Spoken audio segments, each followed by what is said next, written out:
తిరుపతి జిల్లా నాగలాపురం మండలం టీపీపాళ్యం గ్రామ పంచాయతీ పరిధిలో త్రాగునీటి వృధా సమస్య తీవ్రంగా మారింది.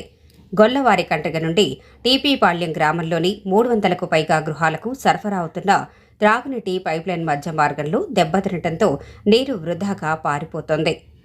పైప్లైన్ మరమ్మతులు అవసరమైనప్పటికీ ఈ సమస్యపై పంచాయతీ కార్యదర్శి స్పందించకపోవడంతో గ్రామస్తులు అసంతృప్తి వ్యక్తం చేస్తున్నారు.